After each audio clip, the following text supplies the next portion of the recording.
Yeah, so I'm Abigail Thorne and I'll be playing Lucy Westenra. Hello, I'm Kay and I'm playing a sailor and a villager.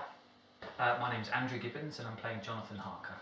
Hi, I'm Ben Johnson and I'm playing Abramov, the Russian sailor. My name's Alex Forni and I'm playing Dr. John Seward.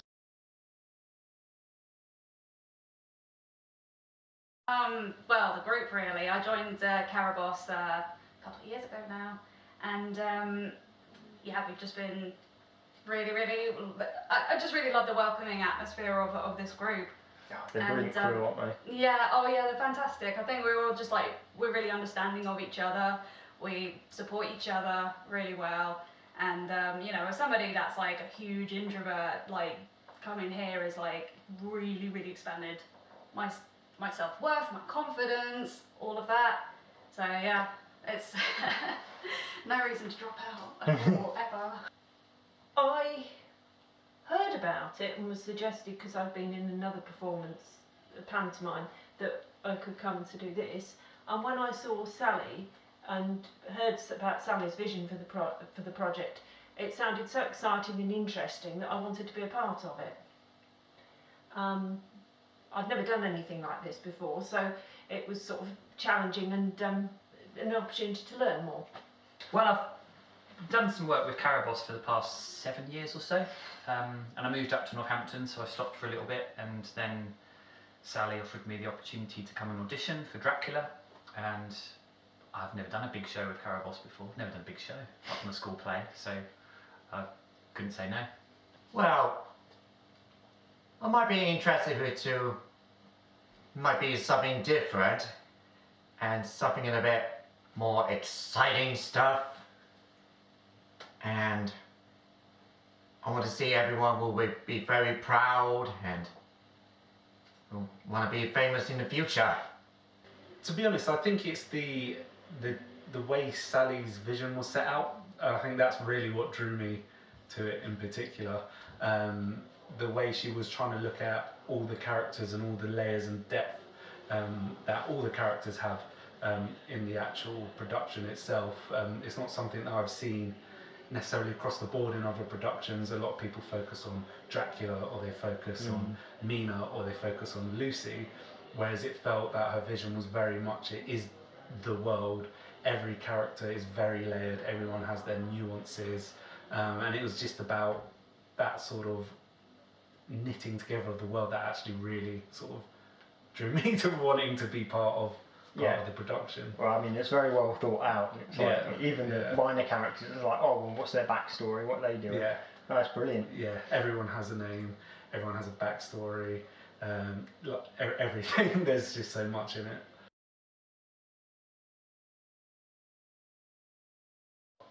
I think the proposal scene is a lot of fun to do. It's very, it contrasts the rest of the play in the sense that it's quite light, it's quite fun. There's a lot of characters introduced in that scene, and I just get to play around with all of them, really. It's a lot of fun. Well, I had to have a break, so I haven't been able to see as many of the scenes. Probably in another couple of weeks I'd say something different. Yeah. But I was enjoying the scene with the sailors and the boat where Dracula comes on, and the scenes just coming up to that where Mina was talking, and then it transforms into the boat scenes. I quite enjoyed doing those. Well, I think I'm lucky in this role because I get to spend a lot of time with Dracula at the beginning of the play, because Jonathan Harker goes to visit Dracula in his castle, and there are some strange and interesting things that happen while I'm there, one of which we're rehearsing today, which has a tiny bit of dancing in it, which is quite fun. So yeah, most of my stuff is kind of front loaded at the beginning, so I'll be doing that and then presumably taking a rest for an hour or so before I come back on. Oh, brilliant, get the kettle on. Yeah, get the kettle on, have a cup of tea.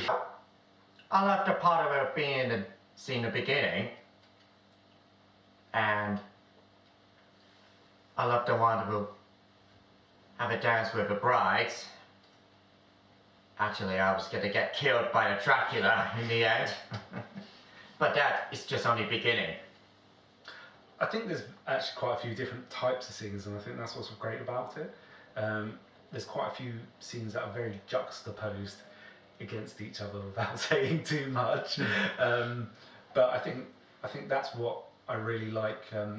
Recently we did the ship scene, followed by a very different type of scene, which, as I said, I won't go into much, I won't give too much away, but I think it's that kind of playing around of the different times and places and different feel of the scene. There's so really many is getting short me, scenes, yeah. and it just jumps between all of them. It's a massive change. Yeah, but I think that's what I just generally across the board enjoying. It's every scene, there is so many layers, similar to that, the idea that every character has a backstory, has a name. Every single breath, every single movement, everything in it is thought out and layered. So even if it is a long scene followed by a quick scene, that quick scene is so packed full of layers, which is great. I think one of the ones that I really like that we've done recently is scene 33. I won't go into it too much, but it's a bit more of one of the alternative type scenes. And there's a lot more physical theatre in it. There's a lot of coming together of layers that are nuanced throughout up until that point without being necessarily in your face, and hopefully when people see that they'll be like, and just remember those little bits that have been speckled along the way, just coming together. But yeah, in particular I quite like that scene at the minute.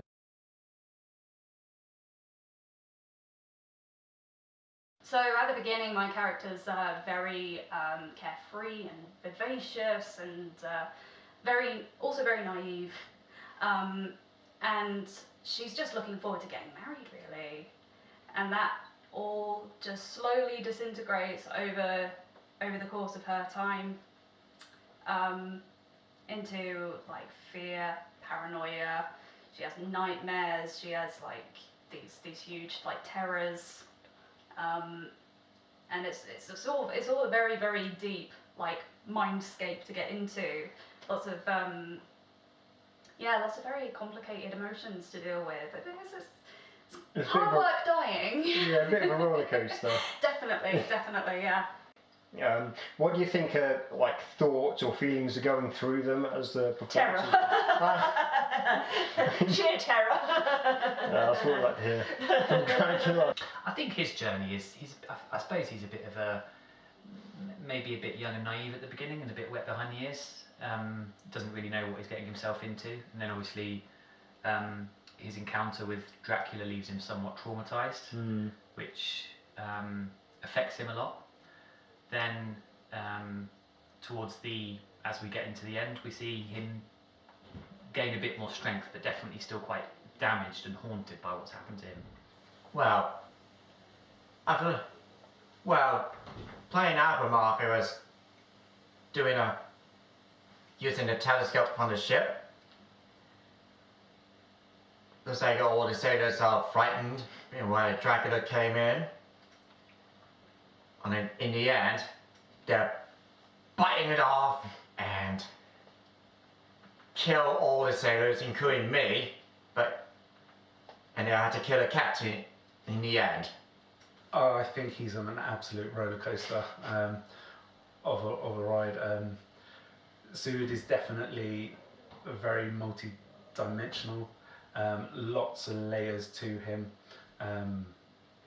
The fact that he proposes to Lucy early on, obviously isn't chosen, that pays quite a lot actually into what he does. So because he's sort of, well, I'm trying to say too much, but in charge of the asylum and other areas of society that not necessarily everyone is aware of or don't want to be aware of, and he mixes between both. There's habits, I'll put it that way, there's habits and things that is picked up potentially from more the darker side of the community, the underbelly of society, that really starts to affect him and his way of thinking, and really sort of draws him down to quite a dark place at points. And there's different triggers, there's different different thoughts and feelings that he starts to explore that wouldn't necessarily have been there at the beginning, and then that tails off for various different reasons at different points, and then it's that fight and that idea of trying to pull himself back up to normality and probably where he should be sitting within society.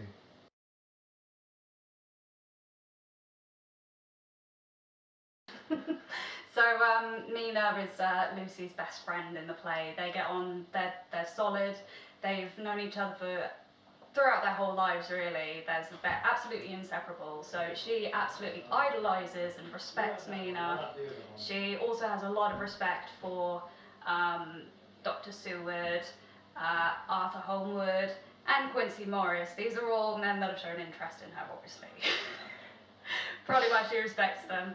I would say that she probably doesn't have the most ideal relationship with her mother. Her demeanour changes whenever she's around.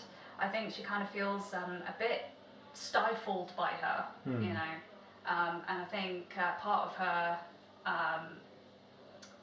drive in the play is to escape the monotony of being just the rich, spoiled daughter, and becoming more of a new woman. Brilliant, yeah, and she's technically, I guess she does that in the play. Oh yeah, a very new woman. Yeah, that's it, to be honest, like nice and quick. So. Oh, thank you so much. Well, I think my character's going to be eaten by Dracula in a couple of ways, so probably you definitely clash with Dracula, and as a villager you'd be drawn to the other villagers, you'd be sort of part of the group, so you'd probably be suspicious of, especially if you're growing up with this theme of vampires, because they know that there's something up in Dracula's car. You'd be suspicious of anybody strange coming in, like Renfield. And I enjoy Sean's scenes as well. I enjoy Sean's scenes, but Harker coming in you'd be very suspicious and frightened for him and of him, in case he, what's he going to bring? What dynamic is he going to change? And perhaps a bit of relief that you wouldn't be. Perhaps he'll lead him instead of me. I think that towards the finale, a group of characters come together. Jonathan Harker's one of them, as a sort of fellowship who come together to work out a plan to try and defeat Dracula and to stop him in his abominable plans.